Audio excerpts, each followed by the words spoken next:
ಹೇಳುವಂಥ ಪಾಯಿಂಟ್ ಯಾವುದಂದರೆ, ಗಂಡನ ಬಲಹೀನತೆಗಳನ್ನು ನಿನ್ನ ಕುಟುಂಬದವರಿಗೂ ಸ್ನೇಹಿತರಿಗೂ ಹೇಳಬಾರದು. ಅದು ತಿರುಗಿ ನಿನಗೆ ಬಂದು ಹೊಡೆಯುತ್ತದೆ. ನೀವು ಪರಸ್ಪರ ಕಾವಲುಗಾರರಾಗಿದ್ದೀರಿ. ಈಗ ಇಲ್ಲಿ ನಾವು ನೋಡ್ತಾ ಇದ್ದೇವೆ, ಗಂಡನ ಬಲಹೀನತೆಗಳನ್ನು ನಿನ್ನ ಕುಟುಂಬದವರಿಗೆ, ನಿನ್ನ ಸ್ನೇಹಿತರಿಗೆ ಹೇಳ್ಕೊಳ್ಳಿಕ್ಕೆ ಹೋಗಬಾರದು. ಬಲಹೀನತೆಗಳು ಅಥವಾ ತಪ್ಪುಗಳು, ದೋಷಗಳು ಎಲ್ಲರಲ್ಲಿ ಸಹಜ. ಮನುಷ್ಯರಾದರೆ ಎಲ್ಲವೂ, ಒಂದು ಕುಟುಂಬ ಆದರೆ ಎರಡೂ ಕಡೆಗಳಲ್ಲಿಯೂ ಮಿಸ್ಟೇಕ್ಸ್ ಅಥವಾ ಏನಾದರೂ ಬಲಹೀನತೆಗಳು ಬಂದೇ ಬರುತ್ತೆ. ಆಗ ನಾವೇನು ಮಾಡಬೇಕಂದ್ರೆ, ನಮ್ಮ ಗಂಡನನ್ನು ಕಾಯುವಂಥ ಕೆಲಸ ದೇವರು ನಮಗೆ ಕೊಟ್ಟಿದ್ದಾರೆ. ನಾವು ಅದನ್ನು ಬಿಟ್ಟು ಅವರ ಬಲಹೀನತೆಗಳನ್ನೆಲ್ಲರ ಮುಂದೆ ಜೋರಾಗಿ ಹೇಳಿಕೊಳ್ಳೋದು, ಆಮೇಲೆ ಗುಸು ಮಾತಾಡೋದು, ಈ ಥರ ಎಲ್ಲ ಮಾಡೋದು ಒಂದು ಒಳ್ಳೆಯ ಒಂದು ಕೆಲಸ. ಯಾವುದೇ ವಿಷಯ ಆಗಲಿ ಗಂಡದ ವಿಚಾರದಲ್ಲಿ ಯಾರ ಹತ್ರ ನಾವು ಶೇರ್ ಮಾಡಬಾರ್ದು ಅಂತ ನೀವು ಹೇಳ್ತೀರಾ? ಖಂಡಿತವಾಗ್ಲೂ ಯಾವ ವಿಚಾರವಾಗಲಿ, ಬಲಹೀನತೆಗಳು ಏನಾದ್ರೆಲ್ಲ ಬಲಹೀನತೆ. ಕೆಲವು ಗಂಡಂದರಿಗೆ ಮುಂಗೋಪ ಆಗಿರ್ಬೋದು, ಕೆಲವು ಗಂಡಂದರಿಗೆ ನಾವು ಮಾಡುವಂಥದ್ದು ಕೆಲವೊಮ್ಮೆ ಹಿಡಿಸುವುದಿಲ್ಲ. ಒಬ್ಬೊಬ್ಬರಿಗೆ ಒಂದೊಂದು ಸ್ವಭಾವಗಳಿರುತ್ತೆ. ಆದರೆ ನಾವು ಅದನ್ನ ಕೆಲವೊಮ್ಮೆ ನಮಗೂ ಕೂಡ ಹೆಂಡತಿ ಇರೋದು ನಮಗೆ ನೋವಾಗ್ಬೋದು, ಅವರು ಈ ಥರ ಮಾಡ್ತಾರಲ್ಲ ಅಂತ. ಆದರೆ ಸಹಿಸ್ಕೊಳ್ಳುವಂಥದ್ದು, ಕ್ಷಮಿಸುವಂಥದ್ದು, ಅದನ್ನು ಬಿಟ್ಟು ಬಿಡುವಂಥದ್ದು ಒಳ್ಳೆಯ ಒಂದು ಹೆಂಡತಿಗೆ ತಕ್ಕ ಯೋಗ್ಯವಾದಂಥ ಒಂದು ಲಕ್ಷಣ ಆಗಿದೆ ಅಂತ ನಾವು ಕಂಡ್ಕೊಳ್ಬಹುದು. ಈಗ ನಾವು ಈ ಲೋಕದಲ್ಲಿ ನೋಡೋದಾದ್ರೆ ಅಥವಾ ನಮ್ಮ ಒಂದು ಸಮಾಜದಲ್ಲಿ ನೋಡೋದಾದ್ರೆ ಏನು ಮುಖ್ಯವಾದ ವಿಷಯ ಏನಂದ್ರೆ, ಏನಾದರೂ ಒಂದು ವಿಷಯ ಈಗ ಗಂಡ ಹೆಂಡತಿಯರ ಮಧ್ಯದಲ್ಲಿ ನಡೆದರೆ ಅದನ್ನು ತಕ್ಷಣ ಏನು ಮಾಡ್ತಾರೆ ಹೆಂಡತಿಯರು ಅಥವಾ ಹೆಣ್ಮಕ್ಳು, ಫೋನ್ ಈಗ ಮತ್ತೆ ಫೋನಿಗೆ ಅಂತೂ ಕೊರತೆನೇ ಇಲ್ಲ. ಯಾವಾಗಲೂ ಬೇಕಾದ್ರೂ ಫ್ರೀ ಕಾಲ್ ಮಾಡ್ಬೋದು, ನೋ ಪ್ರಾಬ್ಲಮ್. ಈಗ ಇವ್ರೇನ್ ಮಾಡ್ತಾರೆ, ಫೋನ್ ತಕೊಳ್ಳೋದು, ಆಮೇಲೆ ಎಲ್ಲಿಗೆ ಫೋನ್ ಮಾಡೋದು, ತಾಯಂದಿರಿಗೆ ಫೋನ್ ಮಾಡಿ ಇವರೆಲ್ಲ ವಿಷಯ ತಿಳಿಸುವುದು. ನೋಡಿ ಅವ್ರು ಹೇಗೆ ಮಾಡಿದ್ರು, ಹೇಗೆ ಹೇಳಿದ್ರು, A to Z ಏನೇನೆಲ್ಲ ಬೆಳಗಿಂದ ಎದ್ದು ಸಂಜೆ ತನಕ ಏನೇನು ಹೇಳಿದ್ರು, ಏನೇನು ಮಾಡಿದ್ರು ಎಲ್ಲವನ್ನ ಹೇಳುವಂಥದ್ದು. ಇದು ಒಳ್ಳೆಯ ಒಂದು ಕುಟುಂಬ ನಡೆಸಲಿಕ್ಕೆ ಖಂಡಿತ ಸಾಧ್ಯ ಆಗುದೇ ಇಲ್ಲ. ಯಾಕಂದ್ರೆ ಕುಟುಂಬ ಕಟ್ಟಿರುವಂಥದ್ದು ದೇವರು. ಗಂಡ ಹೆಂಡತಿಯರ ಮಧ್ಯದಲ್ಲಿ ಇರಬೇಕಾದ ಸಂಬಂಧ ಅದೊಂದು ಬಹಳ ಶ್ರೇಷ್ಠವಾದ ಸಂಬಂಧ. ಮತ್ತೊಬ್ಬರಿಗೆ ಅದಕ್ಕೆ ತಲೆ ಹಾಕಲಿಕ್ಕೆ ಅವಕಾಶ ಕೊಡುವಂಥದ್ದು ತಪ್ಪಾದ ಒಂದು ಕಾರ್ಯ, ತಪ್ಪಾದ ವಿಷಯ. ಈಗ ನೋಡಿ, ಈಗ ಆಯ್ತು, ಅಯ್ಯೋ ನನ್ನ ಮಗಳಿಗೆ ಇವ್ರು ಹೀಗೆ ಮಾಡ್ತಿದ್ದಾರೆ, ನನ್ನ ಅಳಿಯ ಸರಿ ಇಲ್ಲ, ಅವನು ಹಾಗೆ ಹೀಗೆ ಹೇಳಿ ಈಗೇನಾದ್ರು ಅಲ್ಲಿಂದ ಕೂಡ ಇಲ್ಲಿಗೆ ಫೈರಿಂಗ್ ಮಾಡ್ತಾರೆ, ಆಮೇಲೆ ಜಗಳ ಮಾಡ್ತಾರೆ. ಹೇಗಾದ್ರು ಒಂದು ಹೇಳಿ ಎರಡನೇ ವಿಷಯಕ್ಕೆ ಆಯ್ತು ನೀನ್ ಬಂದ್ಬಿಡು, ನಾನು ನೋಡ್ಕೊಳ್ತೇನೆ, ಹೀಗೆ ಹೇಳುವಂತ ಒಂದು ಲೋಕದಲ್ಲಿ ನಾವು ನಡೀತಾ ಇದೆ. ಇದು ಹೀಗೆ ಅನೇಕ ಕುಟುಂಬಗಳು ಒಡೆಯುವಂಥದ್ದನ್ನು ನಾವು ನೋಡ್ತೇವೆ. ಒಂದು ವೇಳೆ ಈಗ ಪೇರೆಂಟ್ಸಿಗೆ ಹೇಳದೇ ಇದ್ರು, ತಾಯಿಗೆ ಅಥವಾ ಕುಟುಂಬದವರಿಗೆ ಹೇಳದೇ ಇದ್ರು ಕೂಡ ಫ್ರೆಂಡ್ಸ್ ಆಗಿರ್ತಾರಲ್ಲ, ಸ್ನೇಹಿತರು, ಅತಿ ಬೆಸ್ಟ್ ಫ್ರೆಂಡ್ಸ್ ಇರ್ತಾರೆ ಯಾರು, ಅವರಿಗೆ ಬೇಕಾದ್ರೆ ಏನ್ ಬೇಕಾದ್ರೆ ಶೇರ್ ಮಾಡ್ಕೊಳ್ಬೋದು ಫ್ರೆಂಡ್ಸ್ ಹತ್ರ. ಈಗ ಇವ್ರು ಏನ್ ಮಾಡ್ತಾರೆ, ಅಯ್ಯೋ ನನ್ನ ಗಂಡ ಹೀಗೆ ಹಾಗೆ ಅಂತೇಳಿ ಫ್ರೆಂಡ್ಸ್ ಹತ್ರ ಏನ್ ಮಾಡೋದು, ಬಲಹೀನತೆಗಳನ್ನ ಹೇಳಿಕೊಳ್ಳುವಂಥದ್ದು. ಅದು ಕೂಡ ಒಂದು ಒಳ್ಳೆಯ ಲಕ್ಷಣ ಅಲ್ಲ. ಯಾಕಂದ್ರೆ ನಿನಗೂ ನಿನ್ನ ಫ್ರೆಂಡಿಗೂ ತುಂಬಾ ವ್ಯತ್ಯಾಸ ಉಂಟು. ಈಗ ಅವ್ರದ್ದೇ ಕ್ಯಾರೆಕ್ಟರ್ ಬೇರೆ, ನಮಗಿರುವಂತ ಕ್ಯಾರೆಕ್ಟರೇ ಬೇರೆ.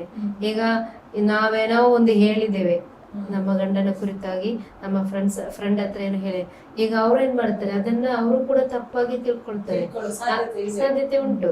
ಅವ್ರೇನ್ ಮಾಡ್ತಾರೆ, ಅಲ್ಲಿಂದ ಇವರಿಗೆ ನೀನು ಹಾಗಾದ್ರೆ ಹಾಗೆ ಮಾಡು, ಹೀಗೆ ಮಾಡು, ಬೇಡದೆ ಇರುವಂತ ಆಲೋಚನೆಗಳನ್ನ ಏನ್ ಮಾಡ್ತಾರೆ ಇವರ ಮನಸ್ಸಲ್ಲಿ ತುಂಬಿಸಿ ಕೊಡ್ತಾರೆ. ಈಗ ಇವರು ಆ ದೃಷ್ಟಿಕೋನದಲ್ಲಿ ಗಂಡನನ್ನ ನೋಡ್ತಾರೆ. ನನ್ನ ಫ್ರೆಂಡ್ ಹೇಳಿದಾಳೆ ನನ್ನ ಗಂಡ ಹೀಗೆ ಹೀಗೆ ಅಂತ, ಇವಳು ಹೇಳಿದ್ದು ಅಥವಾ ಈ ಪತ್ನಿ ಫಸ್ಟ್ ಹೇಳಿದ ವಿಷಯನ್ನ ಹೇಳಲ್ಲ. ಈಗ ಅವರು ಹೇಳಿದ್ದಾರೆ, ನನ್ನ ಅಮ್ಮ ಹೇಳಿದ್ದಾರೆ, ನನ್ನ ಅಕ್ಕ ಹೇಳಿದ್ದಾರೆ, ಅಥವಾ ಯಾರೋ ಹೇಳಿದ್ದಾರೆ, ನೀನ್ ಹೇಗೆ ಮಾಡ್ಬೇಕು, ಅವನಿಗೆ ಸರಿಯಾದ ಪಾಠ ಕಲಿಸಬೇಕು ಅಂತ ಹೇಳ್ತಾರೆ. ಇದಂತೂ ನಿಜವಾಗ್ಲೂ ಒಳ್ಳೆಯ ಒಂದು ವಿಷಯವೇ ಅಲ್ಲ. ಅಲ್ಲಿನೇ ಬಿರುಕು ಪ್ರಾರಂಭ ಆಗುವುದು ಕುಟುಂಬಕ್ಕೆ. ಸಂತೋಷಕರವಾದ ಕುಟುಂಬ ನಾವು ನಡೆಸಿಕೊಂಡು ಹೋಗಬೇಕಾದ್ರೆ ನಾವೇನ್ ಮಾಡ್ಬೇಕು, ಎಲ್ಲವನ್ನ ನಾವೇ ಸಹಿಸ್ಕೊಳ್ಬೇಕು, ಎಲ್ಲವನ್ನ ಮುಚ್ಚಿಡಬೇಕು. ಪಬ್ಲಿಕ್ ಆಗಿ ಯಾವ ವಿಷಯ ಕೂಡ ಹೊರಗೆ ಹೇಳ್ಬಾರ್ದು. ಗಂಡ ಹೆಂಡತಿಯರ ಮಧ್ಯದಲ್ಲಿ ನಡೆಯುವಂತ ವಿಷಯಗಳನ್ನ ಮತ್ತೊಬ್ಬರು ಮೂರನೇ ವ್ಯಕ್ತಿಗೆ ಗೊತ್ತಾಗ್ಲೇಬಾರದು. ಗೊತ್ತಾಯ್ತು ಅಂದ್ರೆ ನಮ್ಮ ಇದರಲ್ಲಿ ಫ್ಯಾಮಿಲಿಯಲ್ಲಿ ಏನೋ ಪ್ರಾಬ್ಲಮ್ ಉಂಟು, ಈಗ ಬಿರುಕು, ಈಗ ಒಂದು ಹಡಗು ನೀರಲ್ಲಿ ಹೋಗ್ತಾ ಇದ್ರೆ ಏನೋ ಸ್ವಲ್ಪ ಒಂದು ಹಾಲ್ ಇದ್ರೆ ಸಾಕು, ಏನಾಗ್ತದೆ, ನೀರು ಒಳಗೆ ಬಂದು ತುಂಬಿ ತುಂಬಿ ತುಂಬಿ ತುಂಬಿ ಏನಾಗ್ತದೆ, ಮುಳುಗಿನೇ ಹೋಗ್ತದೆ. ಹಾಗೆ ನಾವು ಯಾವ ಕಾರಣಕ್ಕೂ ಮತ್ತೊಬ್ಬರಿಗೆ ನಮ್ಮ ಗಂಡಂದಿರನ್ನ ಬಿಟ್ಟುಕೊಡಬಾರ್ದು, ಅವರನ್ನ ತಗ್ಗಿಸಿ ಅವ್ರ ಹತ್ರ ಏನ್ ಹೇಳೋದು, ತಗ್ಗಿಸಿ ಮಾತಾಡಂದ್ರೆ ಕೀಳಾಗಿ ಅವರ ಕುರಿತಾಗಿ ಮಾತನಾಡಬಾರದು, ಅವರನ್ನ ನಾವು ಬಿಟ್ಕೊಡ್ಲೇಬಾರದು. ದೇವರ ವಾಕ್ಯದಲ್ಲಿ ಹೇಳ್ತಾರೆ ನಾವು ಪರಸ್ಪರ ಕಾವಲುಗಾರರು ಅಂತ. ನಾವು ಆದಾಮನಿಗೆ ಹವಳನ್ನ ದೇವರು ಕೊಟ್ಟಾಗ ಅವರಿಬ್ರು ಒಂದೇ ರೀತಿಯಲ್ಲಿ ಒಟ್ಟಿಗೆ ಇದ್ರು. ಏದೆನ್ ತೋಟದಲ್ಲಿ ದೇವರು ಅವರ ಸಂಗಡ ಇದ್ರು, ಅವರು ಕೈ ಹಿಡಿದುಕೊಂಡು ನಡೀತಾ ಇದ್ರು. ಎಷ್ಟು ಶ್ರೇಷ್ಠವಾದ ಒಂದು ಅನುಭವ.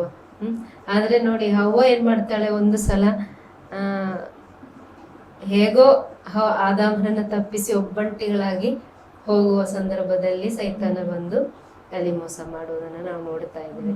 ಅದಕ್ಕೆ ದೇವರು ನಮ್ಮನ್ನ ಎಲ್ಲಿ ಇಟ್ಟಿದ್ದಾರೆ, ಯಾವ ಸ್ಥಾನದಲ್ಲಿ ಇಟ್ಟಿದ್ದಾರೆ, ನಾವು ಯಾರಾಗಿದ್ದೇವೆ ಅನ್ನೋದನ್ನ ನಾವು ಮರಿಲೇಬಾರದು. ಒಂದು ಕುಟುಂಬ ಕಟ್ಟಬೇಕಾದ್ರೆ ಸ್ತ್ರೀಯಾದವಳಿಗೆ ಬಹಳಷ್ಟು ಅದಕ್ಕೆ ಬಹಳ ಅವಳೇ ಒಂದು ಒಳ್ಳೆಯ ಪಾತ್ರಳಾಗಿ, ಅಥವಾ ಒಂದು ಏನ್ ಹೇಳೋದು, ಅದಕ್ಕೆ ಅವಳು ಒಂದು ಬಾಧ್ಯಸ್ಥಳು ಮಾತ್ರ ಅಲ್ಲ, ಅವಳೊಂದು ಕಂಬ. ಒಂದು ಮನೆ ಕುಟುಂಬ ಕಟ್ಟಬೇಕಾದ್ರೆ ಸ್ಟ್ರಾಂಗ್ ಪಿಲ್ಲರ್ ಇವಳೇ ಆಗಿರ್ಬೇಕು. ನಾವೇ ಅದಕ್ಕೆ ಅವಕಾಶ ಕೊಡದೆ ನಾವು ಬೇರೆ ಬೇರೆ ರೀತಿಯಲ್ಲಿ ಹೋದ್ರೆ, ಮತ್ತೊಬ್ಬರ ಮಾತನ್ನ ಕೇಳಿ, ಕುಟುಂಬದವರ ಮಾತನ್ನ ಕೇಳಿ ಗಂಡನಿಗೆ ವಿರೋಧವಾಗಿ ಮಾತನಾಡುವುದು, ಅವರನ್ನ ತಾತ್ಸಾರ ಮಾಡುವುದು, ಇಂಥ ವಿಚಾರಗಳು ಬರುವಂಥದ್ದು ಅದು ಒಳ್ಳೆಯ ವಿಷಯವಲ್ಲ. ಆಮೇಲೆ ನಾವು ನೋಡ್ತೇವೆ, ನಾವು ಪರಸ್ಪರ ಕಾವಲುಗಾರರು, ಒಬ್ಬರನ್ನೊಬ್ಬರು ಬಿಟ್ಟು ಕೊಡಬಾರದು.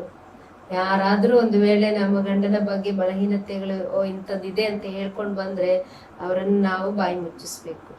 ಯಾಕಂದ್ರೆ ನನಗೆ ಗೊತ್ತು ನನ್ನ ಗಂಡನ ಬಗ್ಗೆ. ಸಂಪೂರ್ಣವಾಗಿ ಯಾರನ್ನು ತಿಳ್ಕೊಳ್ಳಿಕ್ಕೆ ಆಗುದಿಲ್ಲ, ಆದ್ರೂ ಕೂಡ ನಮ್ಮ ಗಂಡನ ಬಗ್ಗೆ ನಮಗೆ ಗೊತ್ತುಂಟು. ನಾವು ಅದನ್ನ ಓಕೆ, ಒಂದು ವೇಳೆ ಅಂತ ಬಲಹೀನತೆಗಳಿರ್ಬೋದು, ಆಯ್ತು ನಾನು ಸಹಿಸ್ಕೊಳ್ತೇನೆ, ನಾನೇನ್ ಮಾಡ್ತೇನೆ, ಸಹಿಸ್ಕೊಳ್ತೇನೆ, ನೀವು ಸುಮ್ಮನೆ ಇರಿ. ಮತ್ತೊಬ್ಬರಿಗೆ ನಾವು ನಮ್ಮ ಕುಟುಂಬದಲ್ಲಿ ತಲೆ ಹಾಕ್ಲಿಕ್ಕೆ ಅವಕಾಶ ಕೊಡ್ಲೇಬಾರದು. ಯಾಕಂದ್ರೆ ಅದೊಂಥರ ನಾಚಿಕೆಯ ವಿಷಯ ಅಂತ ದೇವರ ವಾಕ್ಯದಲ್ಲಿ ನಾವು ನೋಡುತ್ತೇವೆ. ಎಫೆಸ ಪತ್ರಿಕೆ 5ನೇ ಅಧ್ಯಾಯ 12ನೇ ವಾಕ್ಯದಲ್ಲಿ ಈ ರೀತಿಯಲ್ಲಿ ನಾವು ನೋಡ್ತಾ ಇದ್ದೇವೆ. ಅಲ್ಲಿ ಆ ಜನರು ರಹಸ್ಯವಾಗಿ ನಡೆಸುವ ಕೆಲಸಗಳನ್ನು ಕುರಿತು ಮಾತಾಡುವುದಾದರೂ ನಾಚಿಕೆಗೆ ಕಾರಣವಾಗಿದೆ. ಈಗ ನೋಡಿ, ರಹಸ್ಯವಾಗಿ ಇರಬೇಕಾದ ವಿಷಯಗಳನ್ನ ನಾವು ಮತ್ತೊಬ್ಬರ ಒಟ್ಟಿಗೆ ಮಾತನಾಡುವುದು ಅದೇನು ನಾಚಿಕೆಯ